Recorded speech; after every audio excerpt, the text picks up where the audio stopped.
ونستغفره ونستهديه ونعوذ بالله من شرور أنفسنا ومن سيئات أعمالنا من يهده الله فلا مضل له ومن يضلل فلا هادي له وأشهد أن لا إله إلا الله وحده لا شريك له وأشهد أن محمدا عبده ورسوله أما بعد فإن أصدق الحديث كتاب الله تعالى وخير الهدي هدي محمد صلى الله عليه وسلم وشر الأمور محدثاتها وكل محدثة بدعة وكل بدعة ضلالة وكل ضلالة في النار.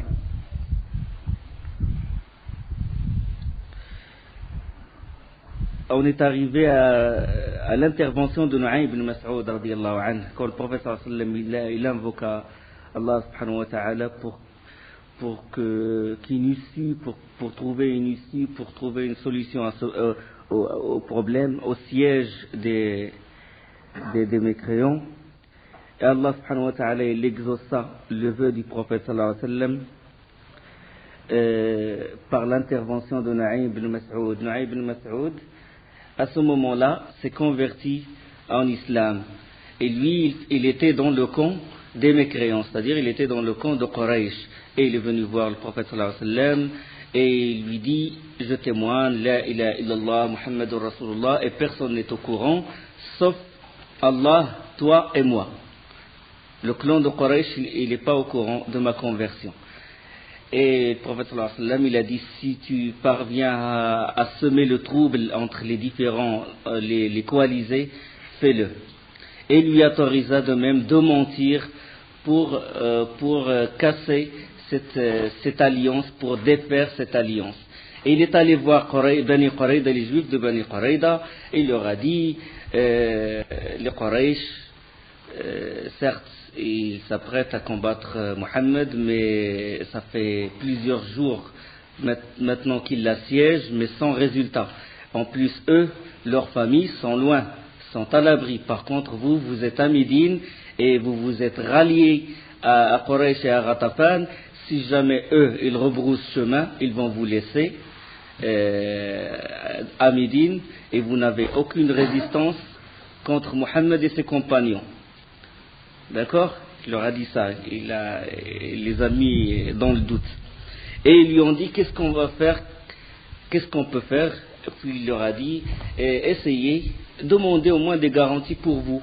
Demandez 10 des notables de Quraysh et de Ghatafan qui soient avec vous dans votre forteresse. Comme ça, ils ne vont pas s'enfuir. Comme ça, Quraysh ne va pas s'enfuir et il va rester pour combattre Mohammed et ses compagnons.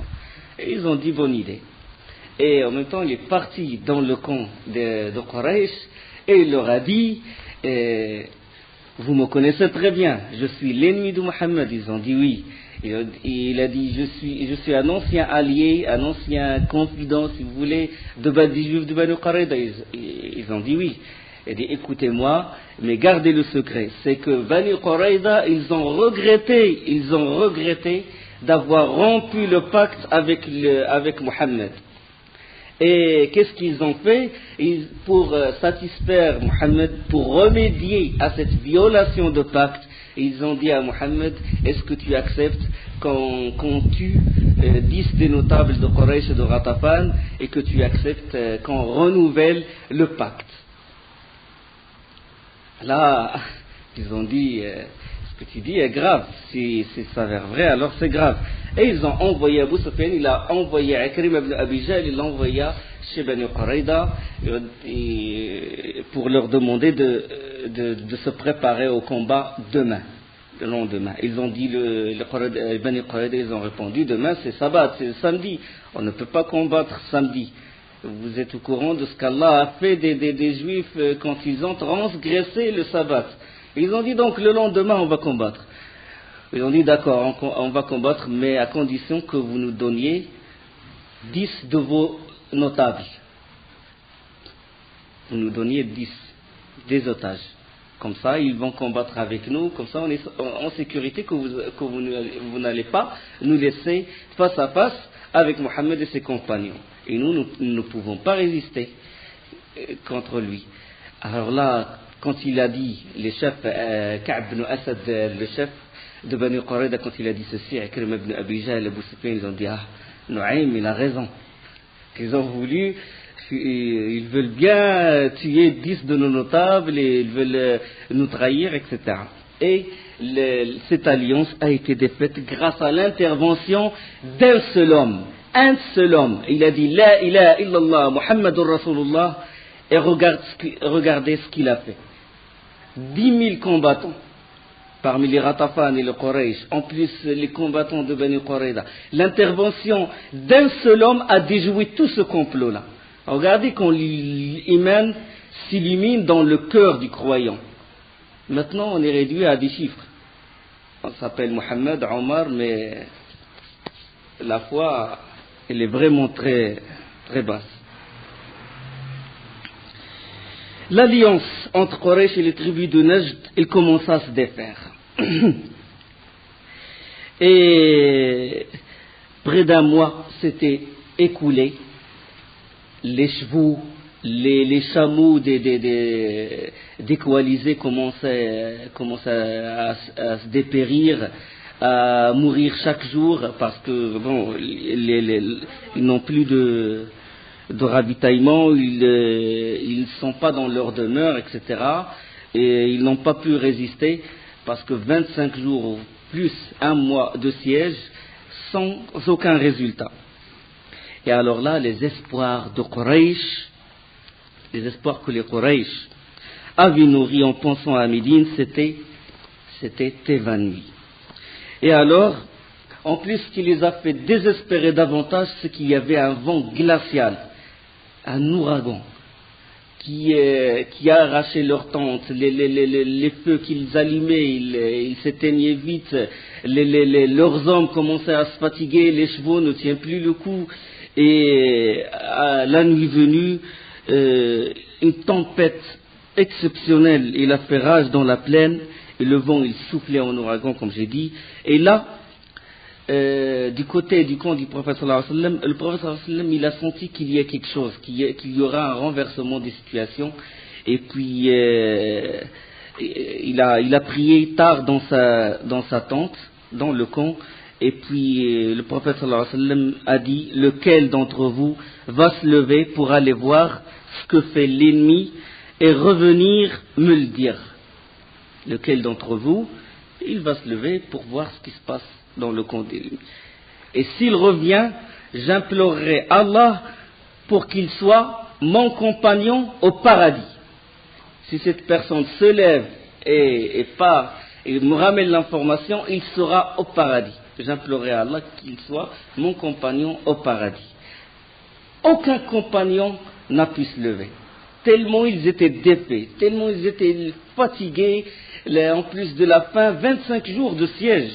En plus, le froid glacial, tout le monde est blotti, les uns sont blottis contre les autres. Hudayfa ibn al-Yaman, il décrit cette nuit, il a dit c'est une nuit exceptionnelle. Je n'ai jamais vu une nuit d'une effrayante et une nuit qui ressemble à cette nuit par le froid, par le vent qui est glacial et c'est une nuit exceptionnellement obscure.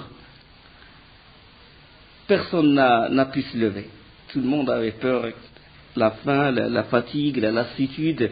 Et le prophète sallallahu alayhi wa sallam, il répéta une deuxième fois. Le hadith, il est rapporté par l'imam Ahmed dans son Musnad. Le volume 5, page 392-393. Et rapporté par Muslim également, et par le Bayhaqi. Et le prophète sallallahu alayhi wa sallam, il répéta, lequel d'entre vous va se lever pour aller voir ce que fait l'ennemi et revenir me le dire, j'implorerai Allah que celui-là soit mon compagnon au paradis. Une deuxième fois, personne ne s'est levé. Une troisième fois, personne ne s'est levé. Et personne ne voyait l'autre, il n'y avait pas de lumière. Et puis le prophète sallallahu alayhi wa sallam, il marcha au milieu des compagnons, puis son pied, il toucha la cuisse d'un des compagnons. Il a dit, qui celui que j'ai touché avec mon pied? Puis le compagnon il a dit, envoyé d'Allah, c'est Hudayfa. Il a dit, Hudayfa, lève-toi. Hudayfa, il s'est levé dans un état, il a dit, Wallah, j'étais dans un état de pauvreté extrême. Je ne portais qu'un vêtement qui appartenait à ma femme et qui arrive à peine à mon genou. Et il s'est levé grelottant Et le prophète sallam lui dit, lève-toi et va dans le camp des mécréants et regarde ce qu'ils font. Mais n'entreprends rien d'autre avant d'être revenu parmi nous. C'est-à-dire, n'ajoute rien de ce que je t'ai demandé, je t'ai ordonné de faire. Tu fais ce que je t'ai demandé de faire. Tu vois ce qu'ils ont, tu pénètres dans le camp de l'ennemi, tu regardes ce qu'ils font et tu reviens. Et n'entreprends rien du tout. Et le prophète sallam, là, le hadith rapporté par Hudayfa ibn al-Yaman lui-même, il invoqua Allah pour moi. Hudayfa, il raconte, le prophète sallam a dit, Seigneur Allah, protège-le du mal qui peut l'atteindre devant lui, derrière lui, à sa gauche, à sa droite, au-dessus de lui et en bas de lui. Allahumma hafadhuhu min bayni yadayhi wa min khalfihi wa an yaminihi wa an shimalihi wa min fawqihi wa min tahtihi. À peine, Hudayfa il raconte, il a dit, à peine j'ai marché quelque part que je me suis senti comme dans un hammam. Ça y est, plus de froid, Et il a dit, subhanallah, mais la douleur de faim que je ressentais, elle est sortie de mon ventre. Et il marcha normalement, et il se rapprocha du camp, il franchit la tranchée, le khandaq, et il se rapprocha du camp, et il raconte, radiyallahu anhu, il a dit, j'ai découvert que le vent du côté du camp des mécréants est plus intense que de notre côté, et plus glacial. Il a dit, des tentes s'envolaient en l'air. Et des gens qui essayaient de faire contrepoids sur les pieux des tentes pour qu'ils ne s'arrachent pas. Et ce qu'on appelle le qadr, des marmites tombaient comme ça, qu'ils préparaient leur repas à manger dans des marmites, et le vent tellement était fort qu'il fait renverser ces marmites-là et les feux s'éteignirent. Et Hudayfa se rapprocha du camp, et là, il a vu un grand feu au milieu du camp. Et un homme corpulent et de grande taille, en train de se réchauffer près de ce feu, et a appelé les autres gens, appeler les autres chefs des autres clans. Il les appelle. Venez vers moi. Il a dit pendant qu'il se rapprocha davantage, et c'était Abu Sufyan. Et Hudayfa ibn al-Yaman, il a pris une flèche, il a pris un arc, et puis il a visé. Il a dit, Wallah, si j'ai tiré cette flèche, si j'avais tiré cette flèche, je l'aurais atteint, je l'aurais tué. Mais après, il s'est rappelé que le prophète sallam lui a dit, n'entreprends rien. Le chef de tous les coalisés, Abu Sufyan, était là devant lui, il n'y a personne entre eux, il a fallu juste qu'il tire et qu'il le tue, mais pourtant il n'a pas fait obéissance totale au prophète sallam. Le prophète sallam lui a dit, n'entreprends rien. Ramène-moi juste ce qu'ils sont en train de faire. Et puis il a remis la flèche à sa place, et il pénétra dans le camp, au milieu des combattants de Quraysh et de Ghatafan. Et il s'est assis au milieu d'eux. Et Abu Sufyan a dit, je vous ai réunis pour prendre une décision très importante. Une décision qui est très importante. Maintenant, chacun de vous, qu'il regarde celui qui est à son côté. Il a eu peur qu'il y ait un espion, quoi que ce soit. Chacun de vous, il regarde celui qui est à côté de lui. Comme ça, on est sûr qu'il n'y a que les chefs de Ghatafan, de Quraysh, de Fazara, de Banu Murra, etc. Hudayfa, au milieu d'eux, qu'est-ce qu'il fait? Il a eu un moment de lucidité, puis il a appelé celui qui est à sa droite, il a dit, qui tu es? Et puis la personne, il a dit, fils tel de fils, c'est à sa gauche. Et toi, qui tu es? Il a dit, fils tel de fils. Personne ne m'a posé la question. Moment de lucidité. Et Abu Sufyan commença son discours. Ô Quraysh, nos chevaux sont en train de mourir. Les Bani Qurayda nous ont lâchés, et là on nous a dit qu'ils cherchent à nous trahir. Et vous savez ce qui se passe, nos tentes ils s'arrachent, l'état où nous sommes, donc il vaut mieux qu'on retourne chez nous. À peine il a terminé ces mots, que tout le monde se lève. Ar-Rahil, Ar-Rahil, tout le monde. Allez, on retourne chez nous, on retourne chez nous. Tout le monde est lassé, tout le monde est fatigué. Ils veulent retourner chez eux. Et discrètement, Hudayfa radiallahu anhu s'est retiré, regagné le camp où se trouve le prophète sallallahu alayhi wa sallam. Toujours dans son hammam, tranquille, ne ressentant pas de froid. Il arrive au camp, et puis où est l'envoyé d'Allah? Ils ont dit, il est dans sa tente, en train de prier. Et dès qu'il est rentré dans la tente du prophète sallallahu alayhi wa sallam, dès qu'il s'approchait du prophète sallallahu alayhi wa sallam, le hammam est parti. Puis il a ressenti le même froid, il commence à grelotter près du prophète sallallahu alayhi wa sallam. Et le prophète sallallahu alayhi wa sallam priait tranquillement. Il lui impatient que le prophète sallallahu alayhi wa sallam termine la prière, comme ça il lui parle. Et le prophète sallallahu alayhi wa sallam, dans sa prière, il a vu que Hudayfa est à côté de lui, et puis il le ramena vers lui. Et puis Hudayfa s'est assis à côté du pied du prophète sallallahu alayhi wa sallam. Et le prophète sallallahu alayhi wa sallam a pris sa couverture, son manteau, et au pont de sa couverture, il a couvert Hudayfa. Il a couvert Hudayfa. Et il a terminé sa prière, il a fait recours à ce jour, Hudayfa toujours collé à ses pieds et couvert par un pan de la couverture du prophète sallallahu alayhi wa sallam. Dès qu'il a fait taslim, les salutations, Hudayfa lui fit le récit de ce qu'il a vu, etc. Et le prophète sallallahu alayhi wa sallam lui a dit, maintenant, dors. Il a dit, dès qu'il lui a dit dors, Hudayfa il est tombé, il s'est endormi. Et il ne s'est réveillé que le matin. Le matin, le prophète sallallahu alayhi wa sallam le réveilla, il lui dit, Qum ya Nauman, réveille-toi, ô dormeur. Hudayfa il s'est réveillé, le calme, il a vu qu'il n'y a plus de vent, plus d'ouragan, le calme est revenu, il n'y a plus de siège, et les mécréants sont partis, et le calme est revenu, la sérénité, la sécurité commence il a commencé à ressentir une sérénité, et Allah subhanahu wa ta'ala a fait éloigner les mécréants. وَرَدَّ اللَّهُ الَّذِينَ كفروا بغيظهم لم ينالوا خيرا وكفى الله المؤمنين القتال وكان الله قويا عزيزا. Allah subhanahu wa ta'ala il dit dans Sourate Al-Ahzab, il dit, et Allah a renvoyé avec leur rage les infidèles sans qu'ils n'aient obtenu aucun bien, et Allah a épargné aux croyants le combat, et Allah est fort et puissant.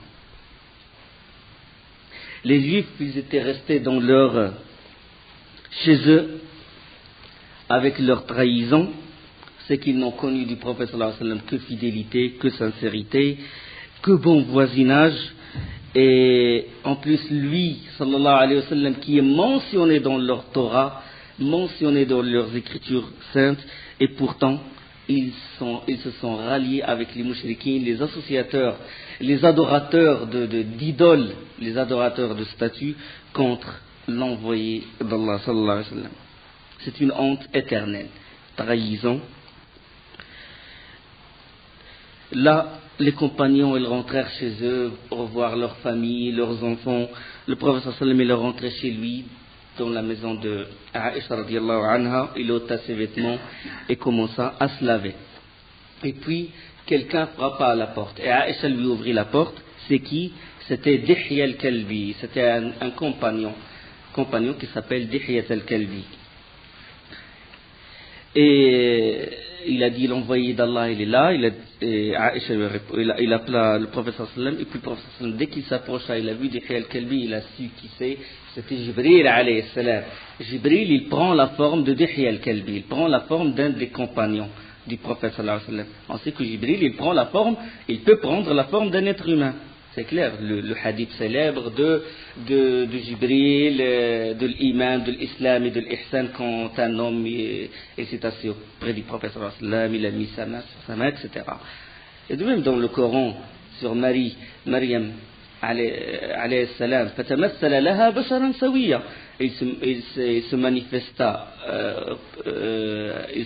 à elle sous forme d'un homme parfait. Donc l'ange, il peut prendre la forme d'un être humain. Jibril a dit au prophète sallallahu alayhi wa sallam, as-tu déposé les armes? Le prophète sallallahu alayhi wa sallam, il a dit oui, j'ai déposé les armes. Et Jibril, il a dit, mais les anges ne les ont pas encore déposés. Allah t'ordonne maintenant de combattre Bani Quraïda. Il a dit, je me dirige vers eux en compagnie d'autres anges. Le problème, l'histoire n'est pas encore finie. Il faut punir Bani Quraïda pour la chose qu'ils ont fait, la trahison, la grande trahison. Aussitôt le prophète sallallahu alayhi wa sallam, il remit ses armures, la tenue du combat, et il est sorti de chez lui, il a trouvé un groupe de compagnons en train de l'attendre. Avez-vous vu quelqu'un?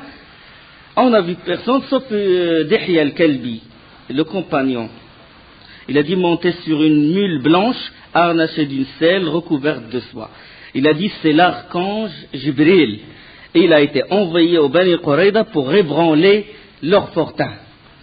Que l'un de vous n'accomplisse la prière de l'Asr que Bani Quraïda.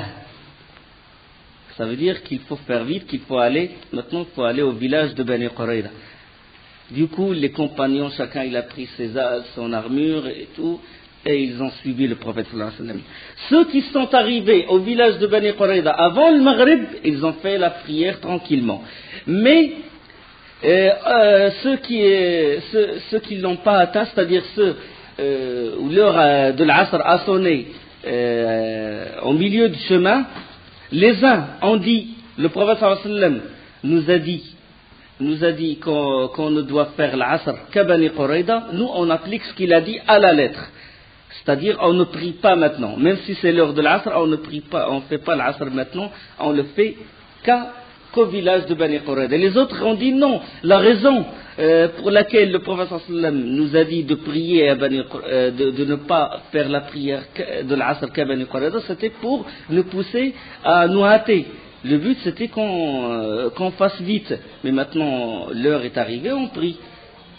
Vous avez compris? C'est-à-dire, les uns ont appliqué ce qu'a dit le prophète sallallahu alayhi wa sallam à la lettre, et les autres ont dit que le prophète sallallahu alayhi wa sallam a voulu de nous juste qu'on se hâte.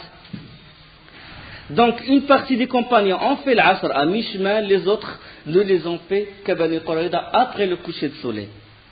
Et le prophète sallallahu alayhi wa sallam, il a confirmé les uns et il a confirmé les autres. Il n'a pas critiqué ni les uns ni les autres, parce que les deux, leur but c'était quoi? C'était d'obéir à l'envoyé d'Allah.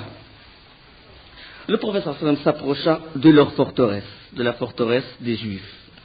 Il les appela, et eux du haut de leur forteresse, ils le regardaient, ils savaient ce qu'ils ont fait. Et le prophète sallallahu alayhi wa sallam commença à les insulter. Et c'était très rare que le prophète sallallahu alayhi wa sallam insultait quelqu'un. Il a dit Ya ikhwat al-qiradata wal-khanazir, aux frères des cochons, aux frères des singes. Et c'était rare que le prophète sallallahu alayhi wa sallam insultait quelqu'un. Il a dit Allah ne vous a-t-il pas humilié et faire mériter son châtiment? Et eux commençaient à crier, oh envoyé d'Allah, oh Abu al-Qasim, jamais tu n'as été déraisonnable, oh Abu al-Qasim, on te connaît, une personne indulgente, etc. Il a dit, vous descendez, et le hadith il est rapporté il est dans Musannaf Abd al-Razzaq, Raqm, le numéro 9737. Et le prophète sallallahu alayhi wa sallam l'a dit, vous descendez, vous vous soumettez à mon jugement. Je fais ce que je veux de vous. Trahison. Vous descendez de votre forteresse. Ah, ils ont dit non. Ils commencent à se consulter entre eux. Il a dit si on descend, ils vont nous tuer.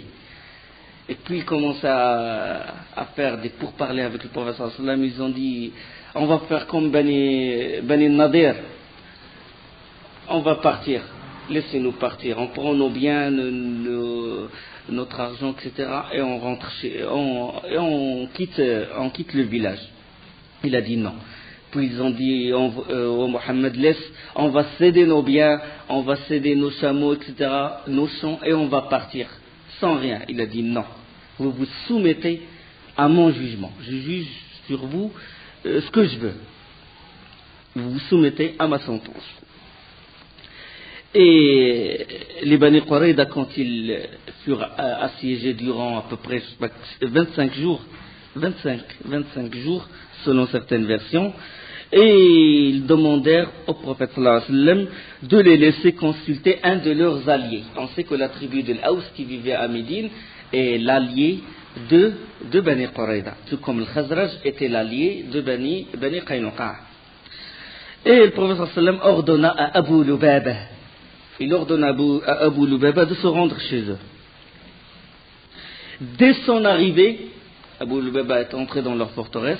Dès son arrivée, il fut frappé par le spectacle de femmes et d'enfants en pleurs, en train de pleurer, les femmes pleuraient, les enfants pleuraient, et puis les hommes, ils se levèrent vite de l'accueillir, et il était attendri par ce spectacle. Ils ont dit, Abu Lubaba, devons-nous nous rendre, ou nous en remettre à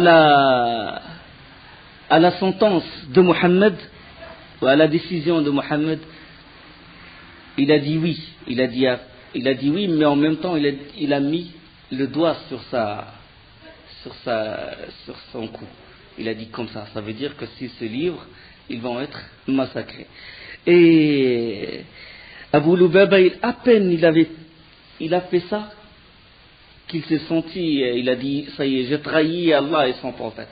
Il a dit, je me suis pas senti, il a dit, ça m'est échappé, il a dit. Comment, dès qu'il a dit ça, il a mis le doigt sur son cou. Et il a regretté ce fait. Et il est parti directement, il n'est même pas allé voir le prophète sallallahu alayhi wa sallam, il est allé directement à la mosquée de Médine et il est rentré il a appelé sa femme, il a dit, attache-moi entre la colonne, il s'est mis à côté d'une colonne de la mosquée, il a dit, attache-moi près de cette colonne. J'ai trahi Allah et son prophète, Et l'envoyé d'Allah, il l'attendait quand il a su qu'il n'est pas revenu, et quand on lui ramena l'information que Abu Lubaba il a dit ça. Le prophète sallallahu alayhi wa sallam, il a dit, s'il était venu à moi, j'aurais demandé pardon pour lui, je l'aurais pardonné. Mais puisqu'il a agi de cette façon, je ne suis pas celui qui le relâchera de sa place, jusqu'à ce qu'Allah lui pardonne, jusqu'à ce qu'Allah lui fasse rémission. Il a dit, s'il était venu vers moi directement, je lui aurais pardonné. Et Abu Lubaba est resté attaché à cette colonne de la mosquée. Il a dit jamais je ne trahirai Allah et son envoyé, et jamais je piétinerai une terre, un endroit où j'ai trahi Allah et son messager. C'est pour ça qu'il a quitté directement le village de Bani Qurayza, il est allé directement à Médine. Il a dit, une terre où j'ai trahi Allah et son envoyé, je la piétinerai jamais. Et il resta attaché à la colonne de Médine. Il est resté attaché plusieurs jours. Sa femme, il le délie de ses liens. Quand l'appel de la prière, il fut annoncé, c'est-à-dire quand l'adhan il fait l'annonce de la prière, sa femme le délie, il fait la prière avec les compagnons, et après il le rattache de nouveau. Et quand il veut faire ses besoins, et il est resté dans cette colonne plusieurs jours. Jusqu'à ce qu'un jour, le prophète sallallahu alayhi wa sallam commença à sourire. Un matin, il commença à sourire, puis Umm Salama radiallahu anha, la femme du prophète sallallahu alayhi wa sallam, lui a dit, qu'Allah te réjouisse, pourquoi tu souris?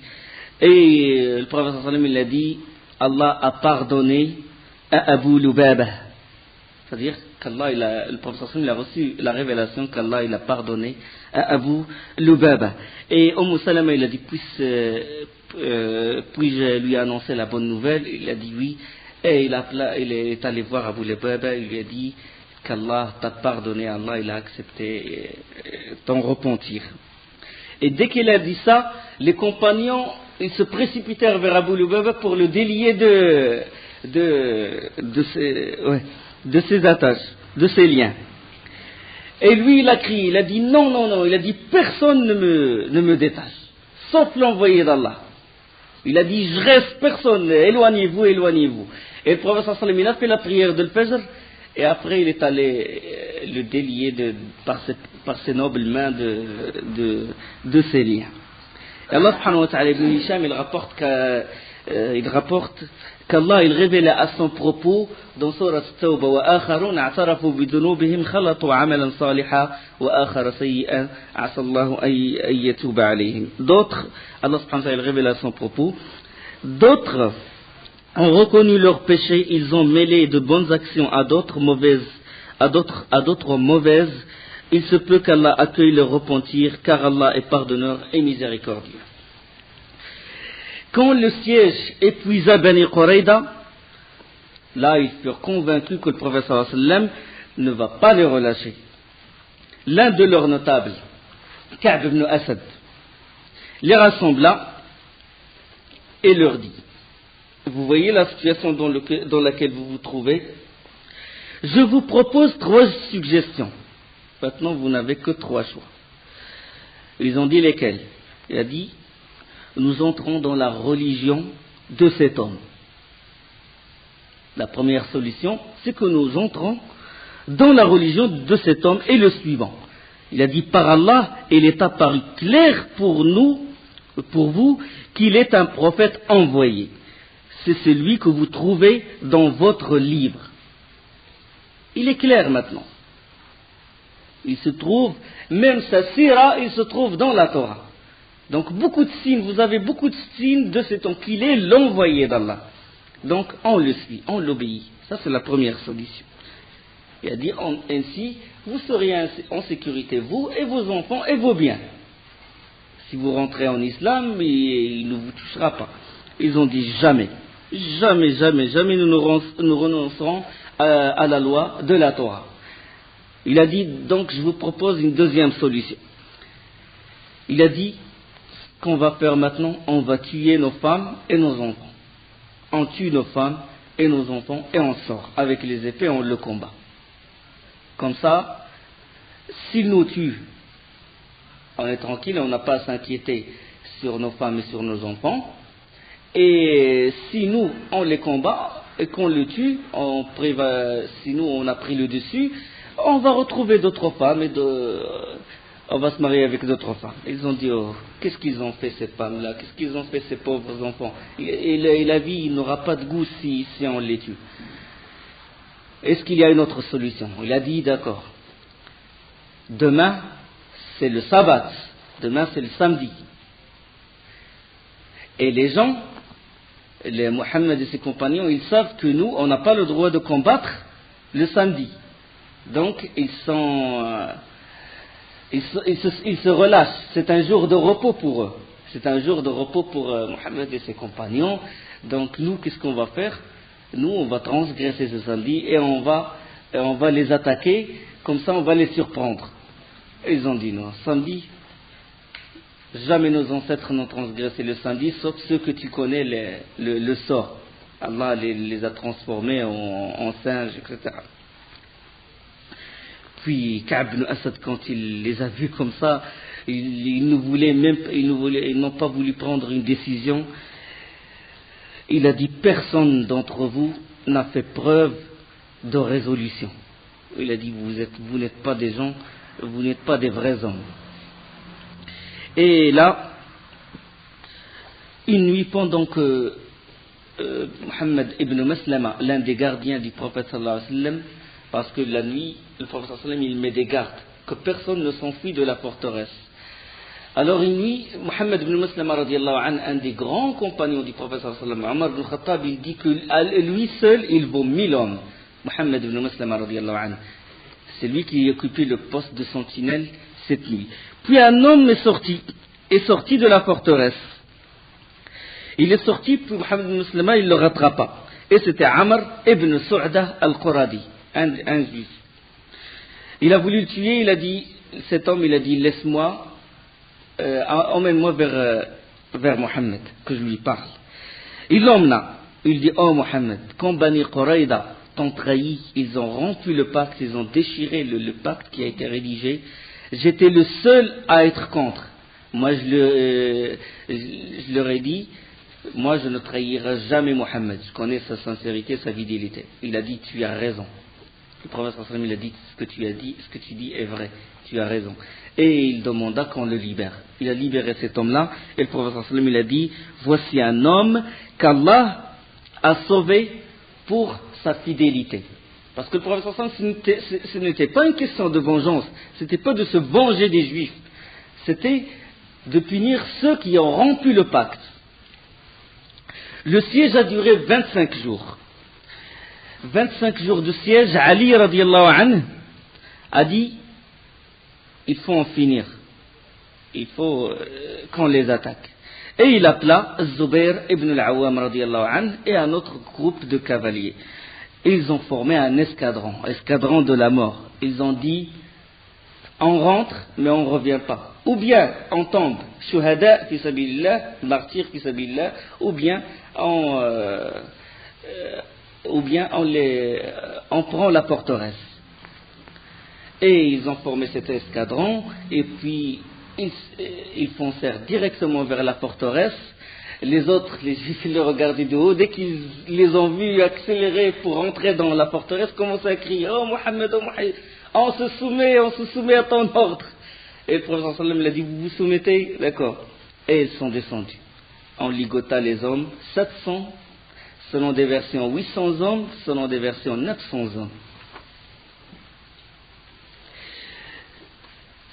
On les ligota, les femmes et les enfants furent mis dans un endroit, et les hommes dans un autre endroit. Et les hommes, les mains liées derrière le dos, un espace, il fut réservé. Et là, les Haous, la tribu du Haous, ils ont dit au prophète sallallahu alayhi wa sallam, envoyé d'Allah, ceux-là étaient nos alliés. Et tu sais comment tu as traité les Bani Qaynuqa, alliés de nos frères. Certains hommes de Haous, des compagnons, ils ont dit au prophète sallallahu alayhi wa sallam, traite bien nos confédérés. Tu sais ce que tu as fait de Bani Qaynuqa, les confédérés de Khazraj. On sait que Bani Qaynuqa, c'était la tête des hypocrites, Abdullah ibn Ubay ibn Salul, qui intercéda à leur faveur. Et que le prophète sallallahu alayhi wa sallam les a libérés. Et là, quand ces personnes-là de la tribu de Haous sont venues voir le prophète sallallahu alayhi wa sallam, là, la situation est différente. Certes, les Bani Qaynuqa, ils ont déshabillé une femme, ils ont tué un compagnon. Les Bani Nadir, ils ont voulu tuer le prophète sallallahu alayhi wa sallam. Ils ont voulu jeter une meule pour le tuer, alors qu'il était assis près de leur maison. Mais la trahison de Bani Quraïda était grave. C'était une ouverture du sud-est, et c'était laisser le passage à Ratafan, Fazara, à 10 000 ans pour rentrer, pour conquérir tout Médine. Donc la question elle diffère là. Puis le prophète sallallahu alayhi wa sallam leur a dit, serez-vous satisfait, homme de Haous, si c'est l'un de vous qui prononce la sentence? Je vais donner le pouvoir à l'un de vous. Et c'est lui qui prononce la sentence. Ils ont dit bien volontiers. Il a dit alors ce sera Saad ibn Mu'adh radiyallahu anhu. Et ils ont dit Saad ibn Mu'adh, on est d'accord. L'information elle parvint aux juifs de Bani Quraïda. Ils ont dit Saad ibn Mu'adh, si c'est Saad ibn Mu'adh, c'est notre allié, c'est notre ami Saad ibn Mu'adh. Et Saad ibn Mu'adh, il est où? Saad ibn Mu'adh, il est dans la mosquée. Il est dans la mosquée du prophète sallallahu alayhi wa sallam, dans une mosquée, dans la tente de Rufayda, assisté par Rufayda radiyallahu anha, parce qu'il a été touché à l'épaule. On sait qu'il a été touché par une flèche à l'épaule. Et c'est pour ça qu'ils disent que Rufayda c'était la première infirmière de l'islam, parce que elle a dressé une tente à l'intérieur de la mosquée pour accueillir tous les blessés, pour assister tous les blessés. Et Saad ibn Mu'adh était en train d'invoquer Allah, dans cette tente, en train d'invoquer Allah, subhanahu wa ta'ala. Il dit, Seigneur Allah, s'il y a encore une bataille contre Quraysh, laisse-moi en vie. Laisse-moi en vie parce qu'il n'y a pas de gens que désirent combattre, que ceux qui ont fait du tort à ton messager l'ont démenti et l'ont banni. Mais s'il n'y a pas de confrontation avec Quraysh, alors prends mon âme comme martyr, fi sabilik, dans ta voie. Mais ne prends mon âme que si tu me montres quelque chose qui rafraîchit mes yeux, punir Bani Qurayda. Punir Bani Qurayda. Et Allah exauça son dua. Une partie de ce hadith il se trouve dans Sahih al-Bukhari. Allah exauça son invocation et le prophète sallam demanda qu'on ramène Sa'd ibn Mu'ad radiyallahu anhu. Il était tellement blessé qu'il ne peut pas monter, qu'il ne peut pas marcher et qu'il ne peut pas monter sur un cheval ou sur un chameau. Donc ils l'ont mis dans une paillasse, c'est bon, une paillasse, et ils l'ont mis sur un âne et ils l'ont ramené au camp de l'envoyé d'Allah. Et ils l'ont ramené au camp où se trouve le prophète sallallahu alayhi wa sallam. Et dès qu'il s'approcha, le prophète sallallahu alayhi wa sallam a dit levez-vous. Il a dit levez-vous pour accueillir votre chef. Qumu li sayyidikum. Et en chemin déjà, les notables de Aous, ils multipliaient leurs demandes. Ils ont dit Abu Amr, traite bien tes confédérés. Car si l'envoyé d'Allah t'a désigné pour prononcer un jugement, c'est uniquement pour que tu te montres indulgent à leur égard. Chacun il dit traite bien tes confédérés, traite bien tes confédérés. Et Sa'd ibn Mu'ad ne cesse de dire le moment est venu pour Sa'd, le moment est venu pour Sa'd pour ne se préoccuper du blâme d'aucun blâmeur. لقد آن لسعد ألا تأخذه في الله لومة لائم. L'heure est maintenant venue pour Sa'd, de la cause d'Allah, de ne pas se préoccuper du blâme de celui qui blâme. Et les plus intelligents parmi les Haus, ils ont compris et ils ont couru directement chez les leurs et tout. Ils ont dit c'est terminé pour Bani Qurayda. Ils se levèrent. Quand le prophète sallam leur ordonna, il a dit levez-vous, qumu li sayyidikum, levez-vous pour accueillir votre chef. Ils se levèrent et le déposèrent de sa monture. Et là, les musulmans, ils ont dit Abu Amr, le prophète sallallahu alayhi wa sallam te confie la décision sur tes alliés. Inch'Allah, la suite après وأقول قولي هذا سبحانك اللهم بحمدك أشهد أن لا إله إلا أنت أستغفرك وأتوب إليك.